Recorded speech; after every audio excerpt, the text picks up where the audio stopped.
Hello, coming up in this video, a few more additions to the VHS collection. It's getting bigger. I'm Harvey Retro and this is the Enigmatic Retro Rewind.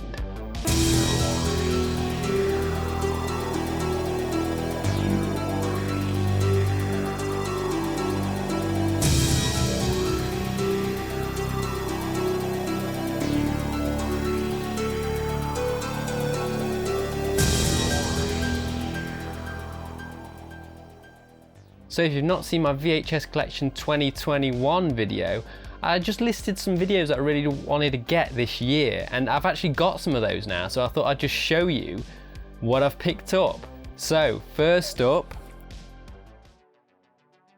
Child's Play. Now this is the original X-Rental, and it's got I wanted it because it's got that artwork that hasn't got Chucky on it, and it's sort of, it's dead mysterious. You just got these big, like, frightened eyes, and the babysitter just like falling off the building, you know, he gets pushed out there by Chucky, and it's just a really, really memorable cover. The early days when they didn't really want to reveal what Chucky looked like to everyone, they didn't have him on the cover, and it's great. It's a really, really good cover. So let's see what it says on the back. This is always good fun. The fear of the year is here. Oh my god, like, what a start.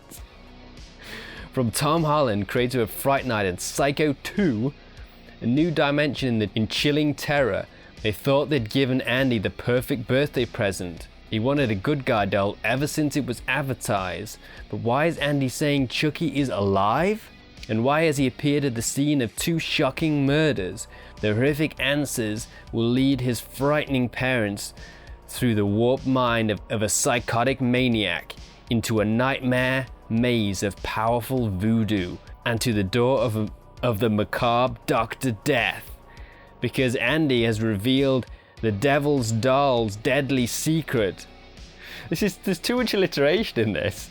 Andy has revealed the devil's doll's deadly secret, and now the terror toy must kill and kill and kill again. God, that was a mouthful. It's hard to read. It's like so much alliteration and rhyming.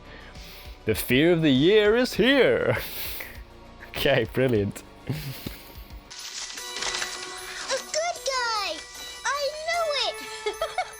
I'm Chucky. He's something, isn't he? Moving on. I did a video about it. I've already done a retro review on this, and that is Body Snatchers from 1993. It is 93, isn't it? Or is it 92? Yes, it is 93. So I've already talked about this in quite a lot of depth. So if you want to know about this Body Snatchers, if you've not seen this Body Snatchers and you want to know more, check out my Body Snatchers 1993 retro review. It's pretty cool, I think, if I do say so myself. Oh my god, I'm going to cut that out. Pretty cool. Right, this is one of my favourite underrated John Carpenter films. This is In the Mouth of Madness. So this is a film where basically I just caught a little bit of it on TV one night late, and I didn't know what it was.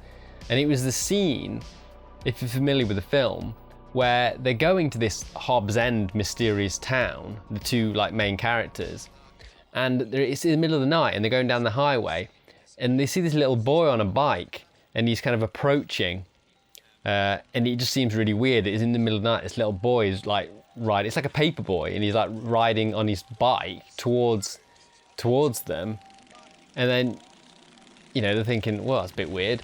And the next minute there's an older version of that boy that goes right into the car and gets almost causes a crash, and it was very frightening. And the older version is actually a cameo of John Carpenter, which is really cool.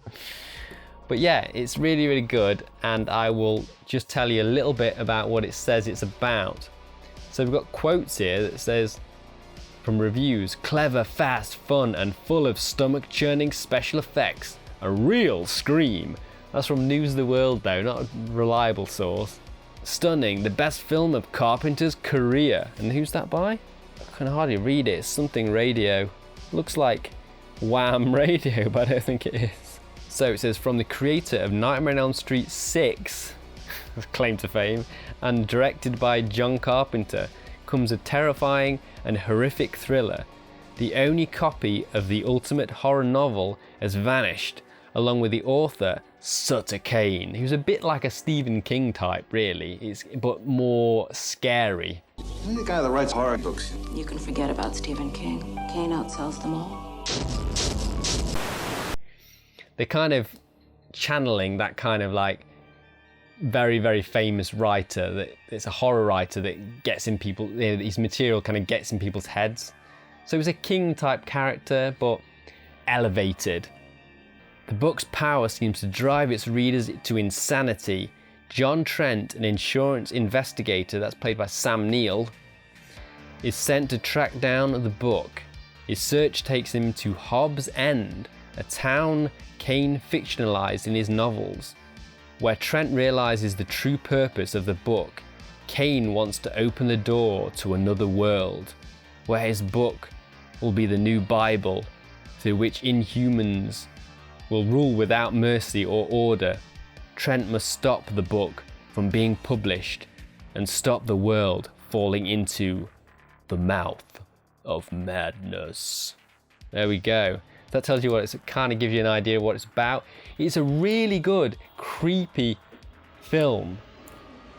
And it's got some very good, a lot of John Carpenter films have got good special effects. And this has got a lot of good monster practical effects. Really, really recommend it. I absolutely love it.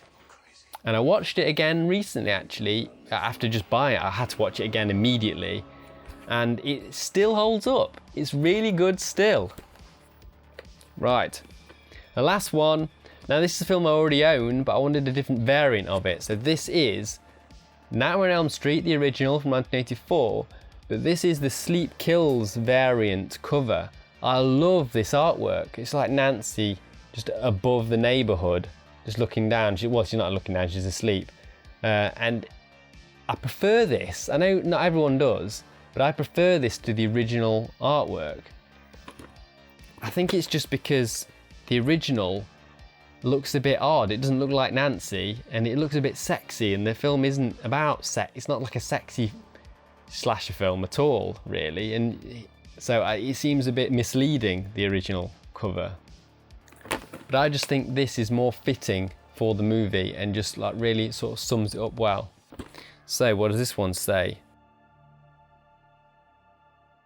Whatever you do, don't fall asleep, or you'll meet the terrifying Freddy. Freddy!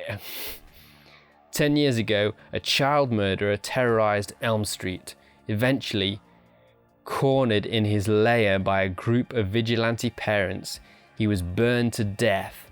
Now, 4 teenage friends of Elm Street find they share the same recurring dream, a horrible dream about a murderer seeking revenge. But this dream seems almost real, and for the kids of Elm Street, it becomes a deadly nightmare. I've not read that synopsis before. I don't know if that's the same one. I don't know if they update it for different Nightmare on Elm Streets, but that's quite a really good, it's quite a good little summary, that is.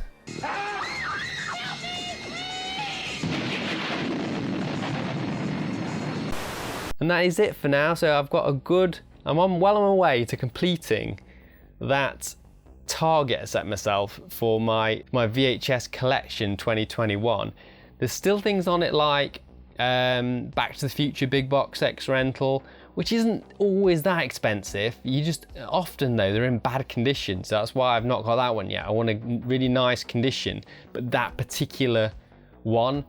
Big Trouble in Little China is another on the list, and that is, for some reason, the X rental of that, it must be just because it's a cult favourite or something, I don't know. It's so expensive all the time. It's like, I don't know, it could be anywhere from 60 quid to like £100, even more. It's just like, I don't know why it's so expensive. It's probably quite rare, but that's another one on my list. And there's quite a few actually.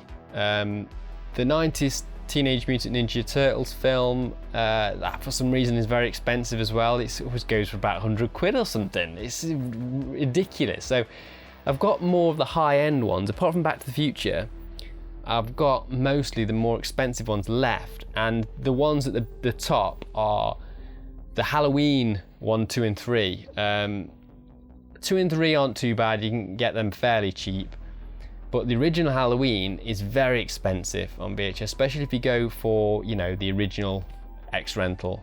It's always very, very pricey, and it doesn't even look that nice as well, so it's annoying. It's like, well, I want that one because it's the one to get, but it doesn't look that desirable. It's like when you get retro games that are like not very good games, but they're rare and they're expensive. It's kind of a bit like that, but except Halloween is a good film.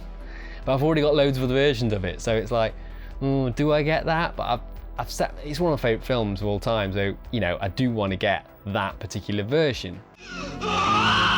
This is some kind of a joke? I've been trick-or-treated to death tonight. You don't know what death is.